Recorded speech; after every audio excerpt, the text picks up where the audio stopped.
Здравствуйте, дорогие друзья, я Наталья Белякова, приветствую вас на Медиаметрикс Питер и приглашаю в Гранд-тур «Путешествие за новыми смыслами на территории туризма». Сервисная экономика давно лидирует в мире. Действительно, объем продаж от сферы услуг гораздо выше, чем объем продаж от товаров. Но, к сожалению, в России с сервисной экономикой все не так просто. И одна из проблем кроется в том, что престиж профессии человека, который работает в индустрии гостеприимства, не так высок, не так исторически ценится, как ценился и ценится в Европе. И сегодня, в преддверии Международного форума по индустрии гостеприимства, который состоится в Петербурге 16-17 марта, он называется Swissam Experience, мы очень бы хотели поговорить о насущной проблеме подготовки кадров для индустрии гостеприимства. И сегодня я с большим удовольствием представляю моих сегодняшних гостей: Ханса Хиртнера, исполнительного директора бизнес-школы управления в индустрии сервиса и кулинарного искусства Swissam. Welcome, Hans. Thanks you for joining us. И Татьяну Меркулову, программного директора форума Swissam Experience, которая будет совмещать у нас сегодня рассказ о форуме с обязанностями переводчика. Спасибо большое за то, что нашли время, и вы сегодня с нами. И давайте начнем с очень такого важного вопроса: кто сегодня нужен ательерам, да? И как отвечает на вот запрос, который существует от ательеров, реальный рынок труда в России? Hans, maybe. Hans, the question was concerning who needs ateliers. Hoteliers, I mean, I assume a lot of people, of course. I mean, the hotel industry today is one of the industries that is expanding most quickly, and as such, this is a perfect place for young people to get their first job. Я переведу, Ханс, сегодня я за роль переводчика. На самом деле рынок отелей очень сильно расширяется, и, безусловно, это такая возможность для молодых специалистов попробовать себя в этой индустрии. And also, even if I know that the last few years, maybe foreign guests have decreased, but also the local, the Russian travelers are increasing in St. Petersburg in general. So the domestic travel is booming really. And of course, all guests need to be treated properly when they come to hotels. So of course, we need a lot of hoteliers, good ones. Да, Хан сказал о том, что на самом деле была большая проблема, когда была проблема в том, что рынок подготовки кадров для отелей, и на самом деле на текущий момент сильно развивается внутренний туризм, а был момент, когда была проблема в принятии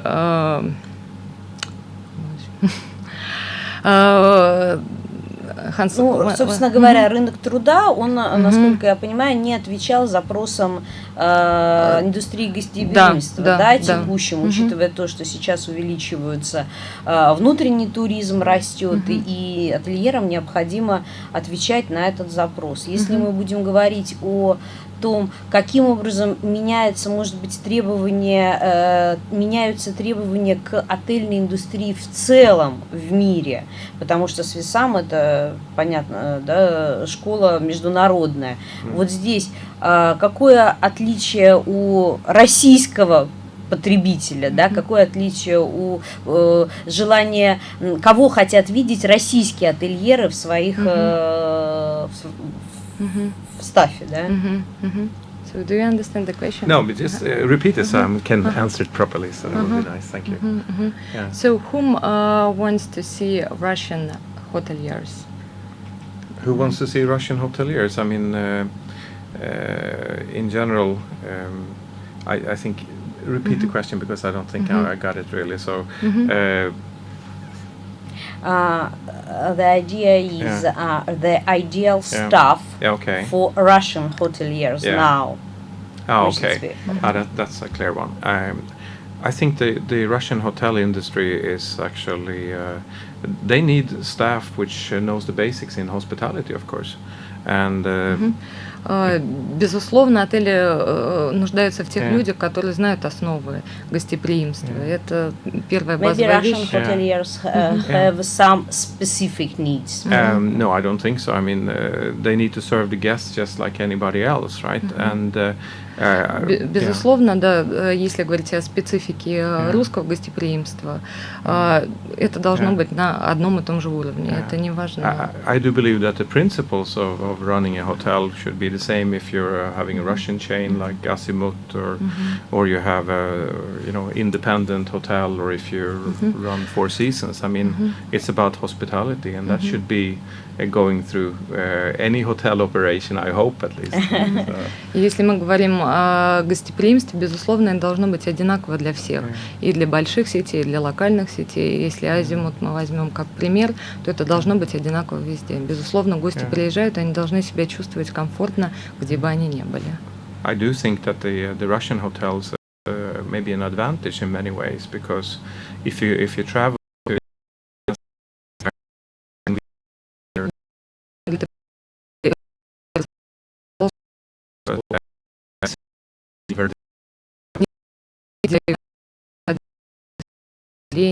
и прием багажа, и мягкая, удобная кровать, и удобная комната, безусловно, все влияет. Ну и, конечно, какие-то локальные особенности.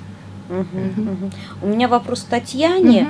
Если мы говорим о форуме, потому что я знаю, что в рамках форума будет достаточно большая панель, посвященная, собственно говоря, подготовке кадров, да?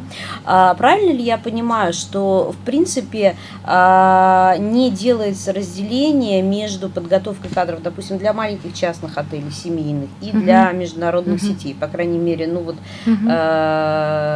ваш взгляд на это, да, но это мы в преддверии, конечно, общения, которое будет во время рабочей панели, но тем не менее. Разницы в подготовке нет. Или она не нужна, ее просто исторически нет, или все-таки она нужна, но вот пока не... Я думаю, что, наверное, на этот вопрос, безусловно, ответят участники дискуссии на форуме более глубоко и более полно. Но, тем не менее, хочу в преддверии форума сказать о том, что действительно мы понимаем о том, что такая проблема существует. Проблема подготовки кадров. Если посмотреть на текущий рынок, то очень мало практиков. И то, что делает Swissam, безусловно, это очень необходимо, это важно, и это нужно индустрии. Потому что те студенты, которые приходят работать или стажироваться, они приходят подготовленные не только знаниями, но в том числе и навыками, которые они применяют. Безусловно, поэтому мы эти вопросы все анализировали, когда составляли программу форума, и вопрос подготовки и обучения кадров включили в основную программу. Если вы посмотрите на состав спикеров, наша программа сейчас выложена на сайте, то, безусловно, можно увидеть о том, что мы пригласили и практиков, это и рестораны, это и отели, и в том числе и академиков, и преподавателей, которые пообщаются над тем, кто готовит кадров, как готовит, и, соответственно, что нужно работодателю. Это вечный вопрос, наверное, любой отрасли, любой индустрии.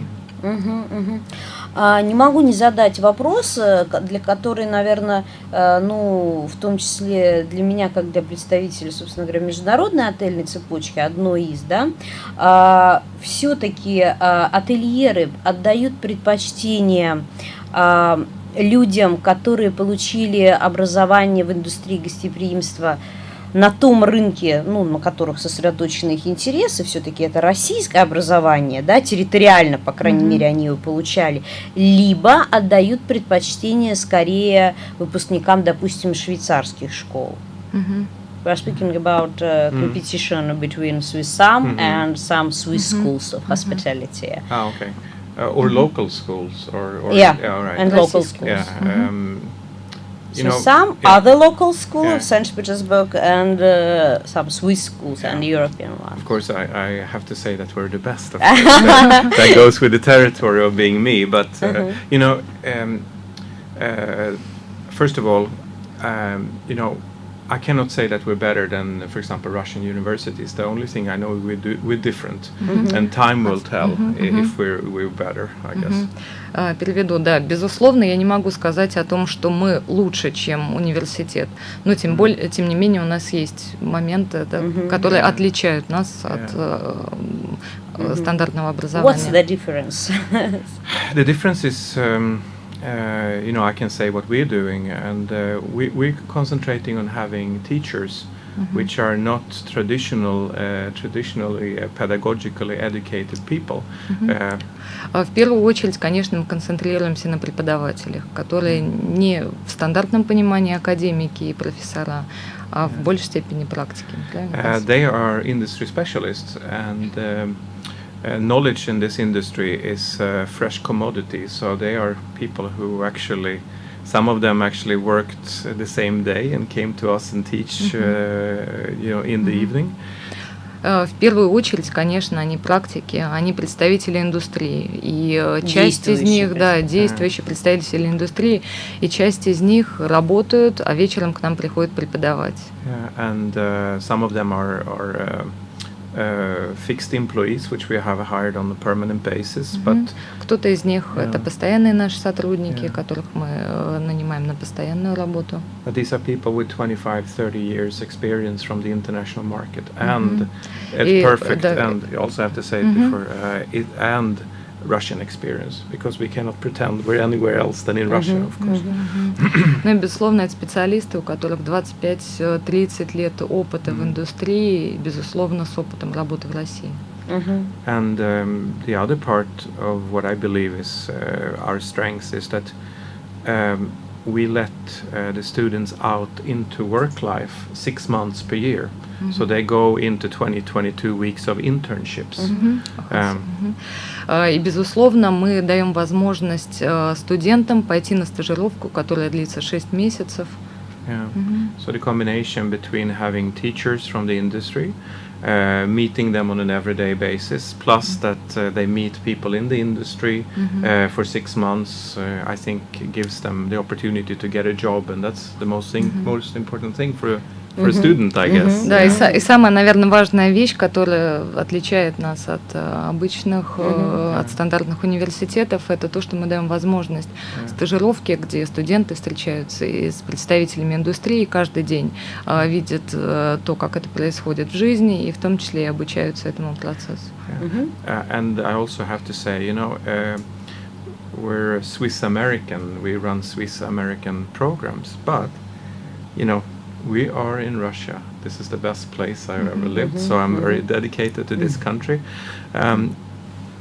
What we do here is to give the international standards of hospitality, but we also teach Russian hospitality.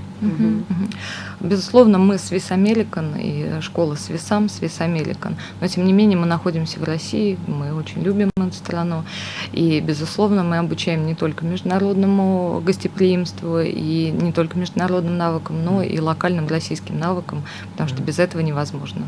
Because we educate these students not to go to sit on a mountain in Switzerland and look at cows, we want them to be here because this is where they're needed, right?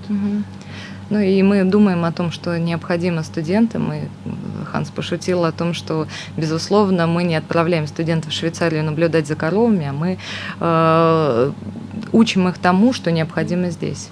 Несколько лет назад международные цепочки отельные, выходя на рынок российский, однозначно отдавали предпочтение экспатам, да, то есть и либо приглашали, я имею в виду менеджеров, топ-менеджмент, да.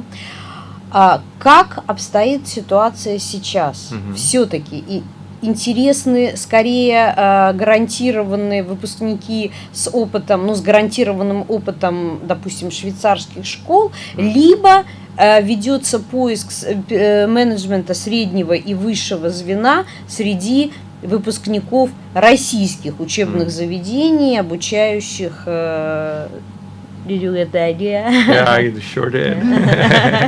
So the question was about, foreigner in the hotel industry, of course.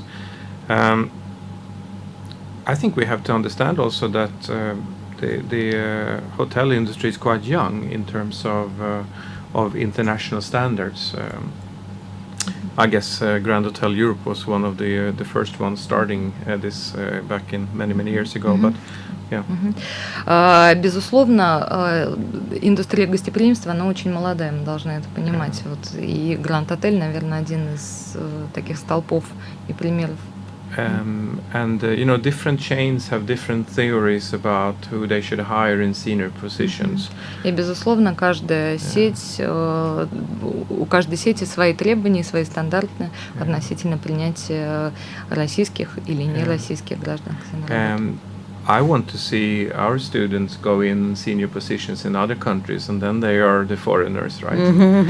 И, безусловно, я хотел бы видеть своих студентов на высоких позициях, на основных позициях в международных отелях и за рубежом. Безусловно, они будут иностранцами для тех. But first of course, I want them to stay here for 5 or 10 years, so they can get a proper experience, of course. Ну и, безусловно, это по прошествии 50 лет, когда они уже получат достойный опыт и достойные навыки. But do you feel the change of the demand of international chains? Of course, I think it was two movements happening at the same time, right? One of them was the financial difficulties, which we unfortunately experienced some time back. Безусловно, относительно изменения ситуации на рынке, относительно спроса, относительно изменения, я чувствую два сейчас движения. Первое – это финансовая история, которая подвигла менять ситуацию. And when the hotels looked at the P&L, they said, who's the expensive guys? And those are the ones, let's get rid of them. Да, и когда отели смотрят на свои статьи расходов, смотрят, кто же дорогой и кого же вычеркивать. And I do believe, that it might, in some cases, it was a little bit premature. In other cases, it simply was the right time. It depends on the hotel, of course. I mean, some cases it was maybe to take out everybody at the same time. It could have hit the operation. Sometimes it was just in time to get Russians into those positions. It's all about contingency planning inside the hotels, of course. Ну, безусловно, все связано с таким планом Б, да, с рисковым планом, когда необходимо брать, и когда когда-то это необходимо взять, да, русского специалиста, когда-то принять на работу иностранца. Все зависит от условий и от плана риска, да, который существует в компаниях. But I think we have some traditional expat positions still, right? General manager, F&B director, and executive chef. I think those are the ones who still and hotel managers. The situation, as far as I know, has changed because, for example, we have some Russian GM in St. Petersburg hotels. So.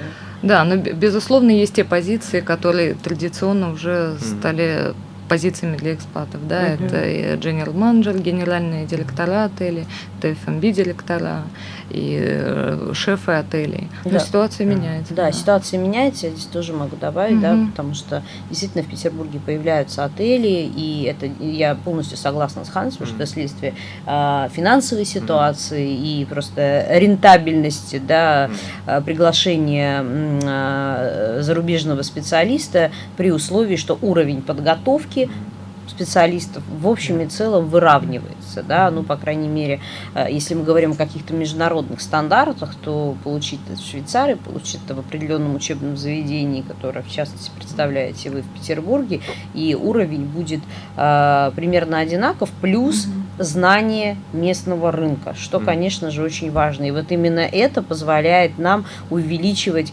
процент русских даже в россиян, да, среди генеральных менеджментов, среди менеджеров среднего звена и так далее. Хорошо, по поводу менеджмента высшего и среднего звена здесь все понятно. А то, что касается линейного персонала, вот есть такое понятие, как текучка кадров, да, staff turnover, it's the great problem, you know. И каким образом, может быть, будет ли это, Татьяна, вопрос к вам, будет ли эта проблема затрагиваться на форуме? Вопрос к Хансу, каким образом Swissam в своей повседневной деятельности пытается решить ее, да, и популяризировать профессию, ну, может быть, да, вот линейного персонала, потому что, чтобы достичь вершины, нужно начать с некой базовой позиции.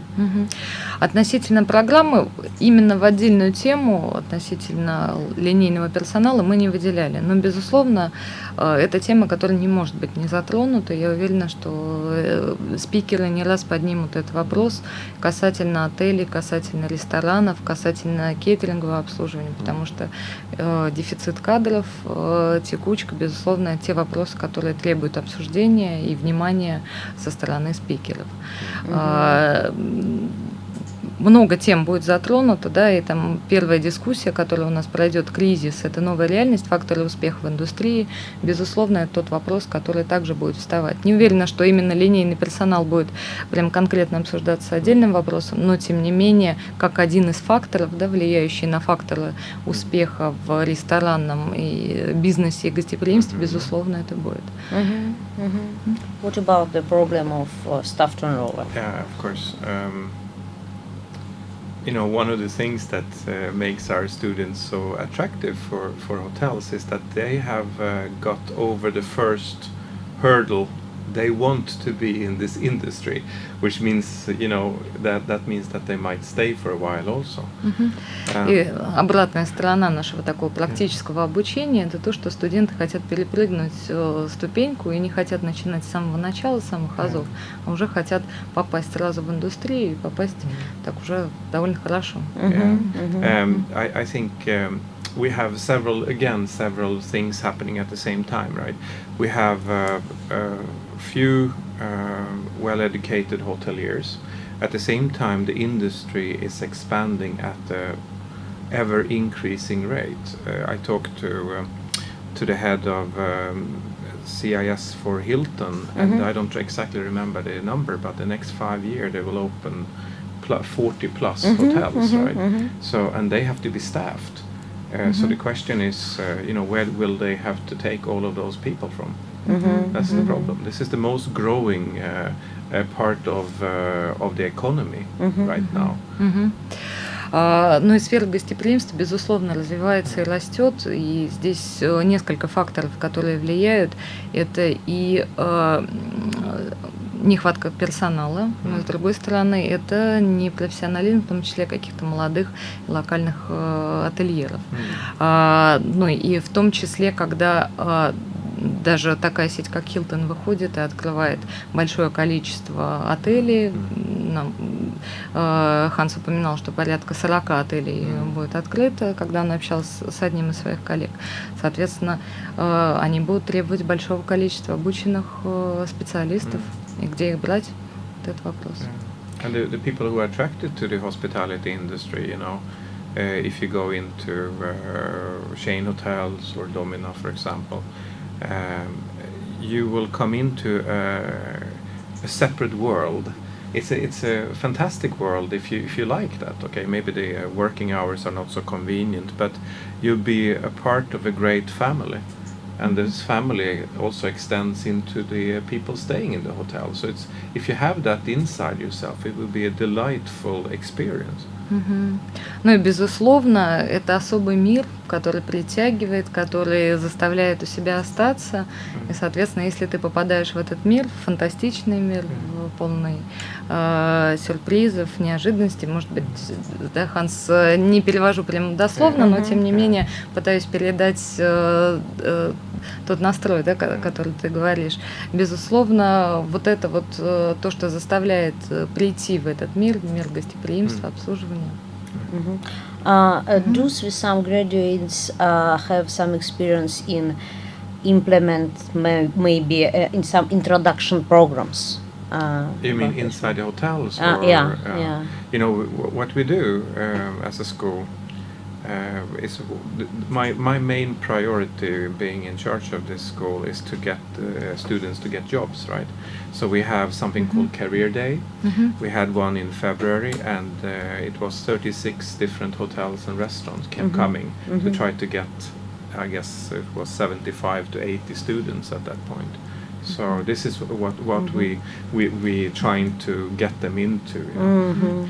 Ну и, безусловно, Swissam заботится о своих студентах, и для меня, как для руководителя Swissam, безусловно, важно, чтобы все студенты получили работу. Именно поэтому мы в феврале организуем День карьеры, куда приглашаем ательеров рассказать о своих отелях и привлечь на работу наших студентов.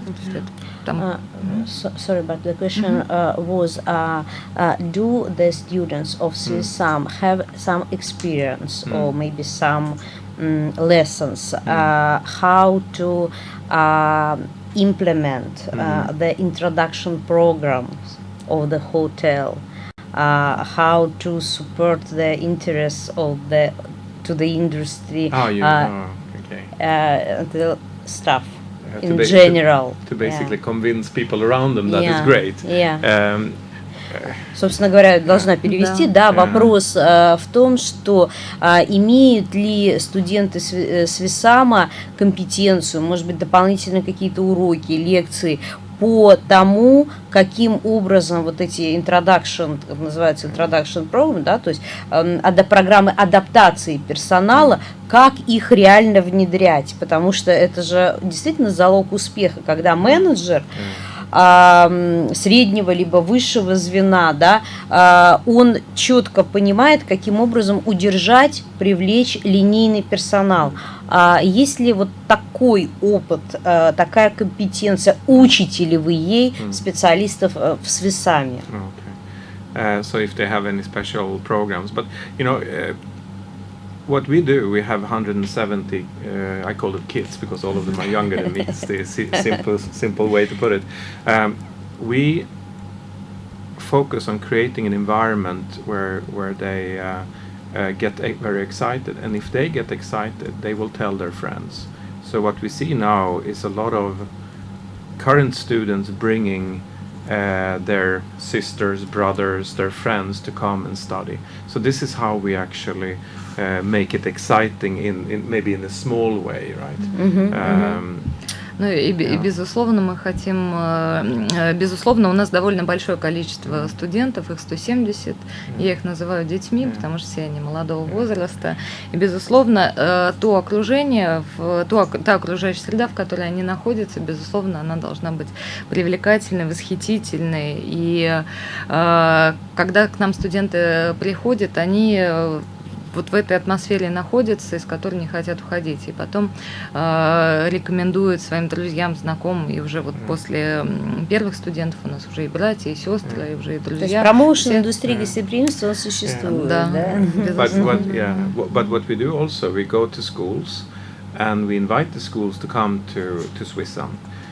Because, you know, if you're in 10th and 11th grade, very few of those lovely students know what they're going to do in life, and they need to be shown a practical example of what might be. Ну и, безусловно, мы приходим в 10-11 класс, рассказываем о школе, потому что в этом возрасте понятно, что мало кто знает, чем хочет заниматься в будущем. И мы вот показываем вот этот мир.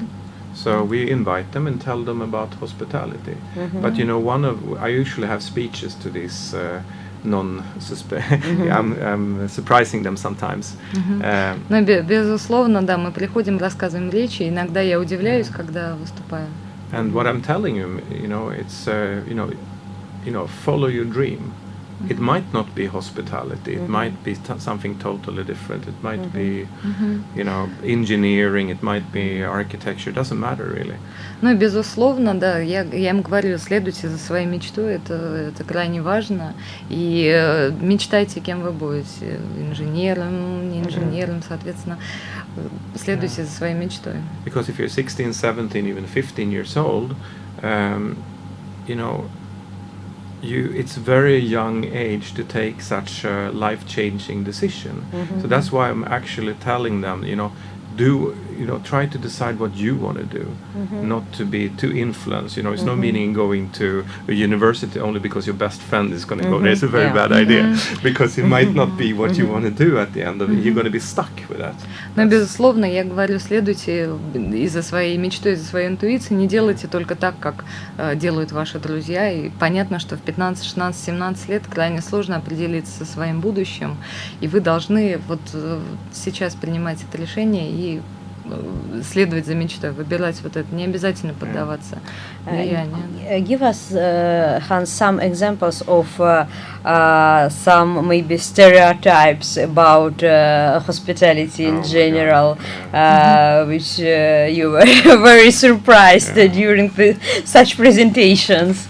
Of course, it's why should I serve somebody, for example? This is one of them, Но если мы говорим о стереотипах, первое это почему я должен обслуживать кого-либо. And people confuse what they do with who they are. This is the biggest problem. It's an honor to serve people. This is how it is, It's the same feeling if you have guests coming home to your mom and dad. Are you ignoring them? No, it's exactly the same thing. Russia has one of the greatest tradition of hospitality there is. You get slippers, you get to eat out of the refrigerator. It's great. Да, и безусловно, вот этот стереотип относительно того, как обслуживать, безусловно, я всегда говорю о том, что это честь обслуживать кого-то. Это то же самое, что быть... Принимать гостей в своем Принимать гостей, да, в доме. It's just to get that feeling outwards, and it's not dangerous. What can possibly happen to you if you want to serve somebody? You're okay. Sometimes, it's like the hen and the egg, which came first, bad service or bad client. Да. Ну и да, и как правило, это как в поговорке курица и яйцо. Вот что первичное обслуживание или плохой клиент. Плохой клиент или плохое обслуживание. Что вечный вопрос. But at the end of the day, if you're in this industry, you have to. It's like I say sometimes, the starting point on any relationship, if you're a waiter in a restaurant, you always start with respect. That's the first step, This is another human being, and you have the honor to support them through and make a memorable meal, for example. I think that's a pretty good thing to do. It's a gift to be able to do this. Безусловно, для официанта это должна быть честь обслуживать, и это с достоинством подавать еду, это... И быть гордым за свою профессию. Вот это очень важный наверное, момент. Как и в любом. Раз мы плавно перешли вспомнили про официантов, давайте мы поговорим. Я знаю, что, Татьяна, в рамках форума будет несколько таких звездных мастер-классов, время вечернее, ужины. Давайте поговорим с вами о том, какие звезды высокой гастрономии приедут 16-17 марта в Петербург. Ханс, наверное, тоже прокомментирует, потому что большое количество именно гостей Ханса, которые приехали. So I'm talking about the guests, special guests from culinary. Но, тем не менее, скажу о том, что в этом году, поскольку это первый форум, да, и мы только пробуем, но, тем не менее, мы уже очень довольны большим количеством отзывов и со стороны спикеров, и со стороны участников. Мы даже, честно, не ожидали такого ажиотажа к мероприятию. Но, тем не менее, состав спикеров получился очень интересным. И со стороны российской, со стороны российских спикеров у нас будут представлены лучшие рестораторы, одни из лучших, да, безусловно, всех, наверное, невозможно собрать, лучшие шеф-повара, но и в том числе вот специальные гости, которых приглашал Ханс и его коллеги, это Курс де Сар, это ресторатор всемирно известных заведений, таких как Намбуха Касан, который получил мишленовскую звезду, основатель сети Пинг-понг. Я думаю, что он расскажет и выступит со своим мастер-классом и удивит нас новыми глобальными трендами. Это именно та тема, которую будет рассказывать. Это будет мастер-класс, чтобы сразу же для понимания наших дорогих зрителей, скорее B2B профессиональный или B2C? Вы знаете, аудитория у нас разная в этом году. Мы анализировали, кто регистрируется на форумы, кого мы приглашали. Да, это и ательеры, и рестораторы, и те, кто себя только присматривает в этой профессии. Или, может быть, ищет предмет, объект для инвестиций. Да? Безусловно, да, аудитория разная. Поэтому это будет, наверное, о глобальных трендах вообще. У нас будет и кулинарный мастер-класс. Кулинарный мастер-класс будет от шеф-повара и на кухне, соответственно, представители СМИ и блогеры, они смогут приготовить свои блюда. Это именно такая практическая сторона. Но именно о глобальных трендах, о том, что сейчас происходит в мире и что ожидать в России, вот поговорят наши международные эксперты. Так, первого эксперта вы назвали, еще кто? Соответственно, Пол Сарлос, это тоже известный международный ресторатор, который вот приезжает совместно с Куртом. И особая гордость Ханса – это Питер Елксетер. Peter Jelkseter, yeah. Tell some words about him. Peter Jelkseter is actually he's the gold medalist of the Culinary Olympics for 2016 as a team leader. So in Germany there's Olympics going off every, I don't know exactly how many, every 3 or 4 years, and he was the team leader of the Swedish youth team. But before that, he's been a judge in Bocuse d'Or. He's been also instrumental in positioning the Bocuse d'Or teams in Sweden for great successes, and also he's a teacher at our school, which is great. So, and this is something that he does because he believes in supporting culinary in Russia. Ну и, безусловно, вот я уже сказала, да, особая гордость – это Питер Елксетер. Все биографии у нас выложены на сайте, поэтому можно будет ознакомиться, но это победитель международного состязания Culinary Arts Olympic. Он как раз будет говорить, у него такая интересная тема «Вкус победы» или что нужно знать, чтобы побеждать в престижных международных конкурсах. Безусловно, это он и является и преподавателем в Swissam, и, безусловно, это такой самый желанный, один из самых желанных гостей на нашем форуме. We have Hervé Fouchou, which I mentioned to you before today. He's currently food and beverage director of Four Seasons here, Alliance Palace. И он наш почетный гость, это Hervé Fouchou, директор F&B отеля Four Seasons. And before this, he was the executive chef of what I consider the most successful hotel/restaurant operation in the world, and that's Four Seasons in Hong Kong, where he was operating 2 restaurants with each of them had 3-star in Guide Michelin, and that's I have never heard about another place having that, so that's pretty good, I guess. Ну и, безусловно, то место, о котором я не слышал, где-либо еще такое могло бы быть. Hervé Fouchou работал Four Seasons в Гонконге, и 2 ресторана имели 3 звезды Мишлена. Yeah, but you know what I like with Hervé? When we sit and talk, you know, he really believes that Russia will be the next culinary wonder child of the world. I like that. Ну и, безусловно, что интересно, когда мы с ним беседовали, рассуждали на тему кулинарного мастерства, он сказал о том, что вот Россия – это будущее кулинарного мастерства, будущее ресторанного бизнеса, что крайне приятно. Very simple. If he believes it, I believe it. Да. Because he's a great guy. Maybe she inspired with the experience of Nordic cuisine, you know. So Russia is too close to Scandinavian. No, I think Russia has bigger opportunities, honestly, because we're a super big country, right, with so many influences. So I think he's right. Ну, безусловно, да, Россия обладает такими возможностями в кулинарии, в ресторанном бизнесе, какими не обладает Скандинавия, которую мы упомянули. We also have a lot of good Russian chefs, but we have another very high-level chef coming in also. This is David Mottel. He's a German origin. He's very, very skillful chef. He used to work in W Hotel. He worked in several Guide Michelin restaurants in Germany, and he's also have been doing some master classes for our students. И один, да, из таких тоже великих шефов, которых мы пригласили на форум, это Дэвид Моттл, у которого был опыт работы и в W отеле, и он вот будет читать специальный мастер-класс для наших студентов. But of course, I mean, while we're here, we also have one of my favorite chefs in St. Petersburg is Anton Abresev, which I really enjoy both as a person and as a chef. A very humble guy, I think.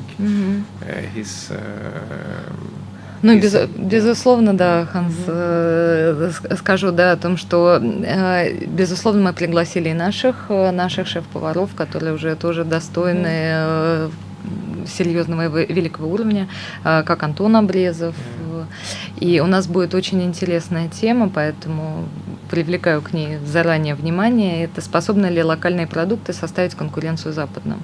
Безусловно, это это самая острая тема в эпоху импортозамещения. Самая острая тема, да. И на самом деле состав спикеров у нас здесь очень хороший. Это Игорь Гришечкин, шеф-повар Ко-Ко-Ко, и Антон Обрезов, и Василий Коношонок, и Максим Сырников, который готовит истинно из русских продуктов. И с учетом сейчас Великого Поста, безусловно, эта тема также остра и да, также и тем интересна. более в преддверии, кстати говоря, второго Петербургского гастрономического фестиваля, который пройдет в апреле. Конечно же, мы опять будем размышлять над вопросом: петербургская кухня это корюшка или что-то большее. Вот, и поэтому как раз опыт шефов, которых вы упомянули, в данном случае очень интересен. Наверное, я дополню как участник программы, да, что, конечно, будет очень интересная дискуссия по новым трендам в отельном бизнесе, да, и лучшие ательеры Петербурга будут участвовать и рассказывать о своем опыте. Присоединяйтесь. Дорогие друзья, очень не хочется нам прощаться с моими сегодняшними гостями, но, к сожалению, время эфира подходит к концу. Я благодарю вас за участие, за ваше время. Надеюсь, что мы все с вами, друзья, увидимся 16-17, программа марта. Программа действительно очень насыщенная, и вы собрали звездный пул экспертов, которые, я надеюсь, смогут ответить на многочисленные вопросы, которые есть к ним и у профессионального петербургского сообщества, да, и у тех, кто, может быть, правда задумывается об индустрии гостеприимства как об объекте инвестиций, думает, куда вложить свои средства, может быть, в отель, может быть, в ресторан, да. Вот, и в данном случае знакомство с мировыми трендами и их приземление на российскую почву, это, конечно, то, что нам очень нужно. Thanks a lot. Thank you. Так, и, ну что же, до встречи тогда 16-17. Дорогие друзья, напомню, что у нас в гостях был Ханс Хиртнер, исполнительный директор бизнес-школы Swissam, Татьяна Меркулова, программный директор форума Swissam Experience. Спасибо за ваше время. До встречи на маршруте Гранд Тур.